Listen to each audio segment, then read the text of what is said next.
Hey there, welcome to the first episode in a series we're calling Jojodex, where we cover all your burning questions about JoJo's Bizarre Adventure. So if you've ever watched or read JoJo and went, huh? What the hell does that mean? We've got you covered. So in today's episode and the subsequent next episode, it's a two-parter, we're going to go back, way back, to explain the backstory behind stands and how the different types work. That being said, we will be going over some spoilers. In this episode, we're covering everything up to Part 5, Golden Wind, which was just recently finished in the anime. The next episode will cover beyond the anime and into Parts 6, 7, and 8. Typically, we'll try to keep it split this way so that both people who just follow the anime and people who read the manga can both enjoy it. But we'll have a spoiler warning for each video so that we can keep it on the safe side. With all that being said, let's dive in. So remember how I said we're going to be going way back? Well, that was no exaggeration. Let's imagine this scenario. The year is 50,000 BC. You're a caveman chilling out in your cave, minding your own business when BAM! See a flash of light in the sky, hundreds of thousands of miles away. What is it? You don't know. You're a dumb caveman. You freak out and scream unintelligible ramblings, but ultimately ignore it and go back to, I don't know, discovering fire or something like that, or scrawling on walls with pigment. Now let's fast forward thousands of years later. It's 1978. A mineral excavation team is in Cape York, Greenland, and they happen to discover, lo and behold, a meteor. Guess what? It's the same meteor that you, a mere primitive caveman, saw back in 50,000 BC. Within the rocks surrounding the crater, they find a strange unknown virus. It was discovered that certain special people had the power to survive the viral infection, and it would grant them supernatural abilities, which is what we know as stands. Basically, the meteor is the reason that stands became so widespread.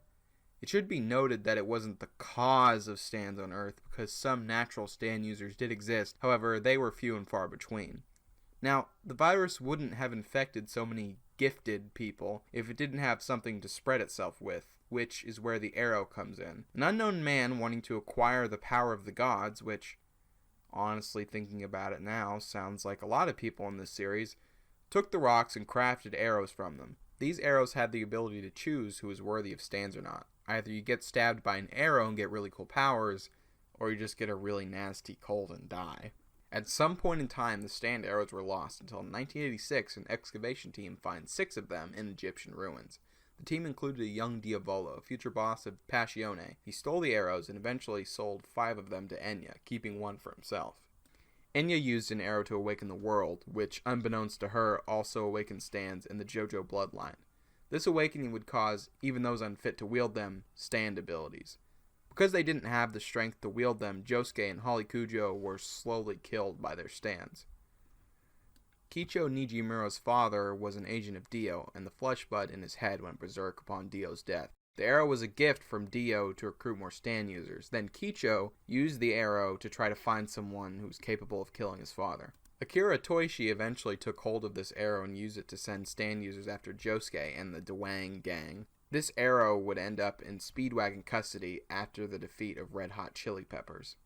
Yoshihiro Kiro was also an agent of Dio who died before the Flesh Bud curse could activate. He used the arrow after the killing of Reimi to help his son clean up his murder. What a supportive father. This arrow would eventually cause Bites the Dust and would be blown up with Yoshihiro during the final battle.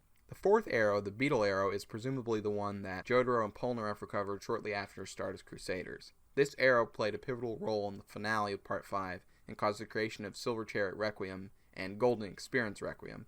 The 5th one is the one that Diavolo kept for himself. Diavolo would use this arrow to awaken his own stand, King Crimson, and the stand of the Turtle, Mr. President. It was then entrusted to his capo, Polpo, to use in recruiting more stand users into Passione. The 6th is completely unknown. We don't know anything about that one. So now that we're all caught up on the history of stands up to this point, let's go over the types. Close range stands are the most common stand type that we see within the series.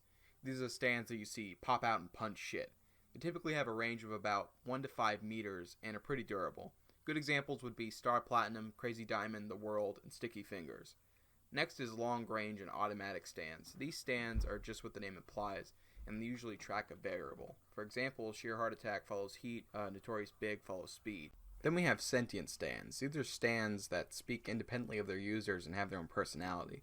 Think Echoes Act 3 or Sex Pistols. By the way, we're going to explain act stands further in the next video, but essentially, act stands evolve sort of like in phases. For example, Echo's Koichi stand turns into an egg and then evolves into Act 2.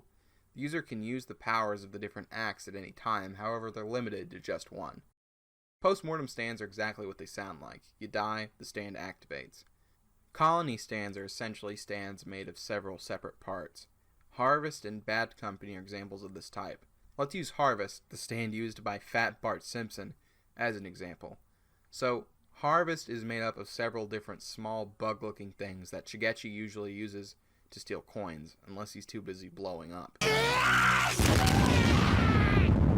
Health, for Shigechi, works proportionally, as in, if one of these little guys gets hit or destroyed, Shigechi takes damage proportional to however many harvests there are. If there's, let's say, 100 of harvest and one gets destroyed, Shigechi takes 1/100th damage.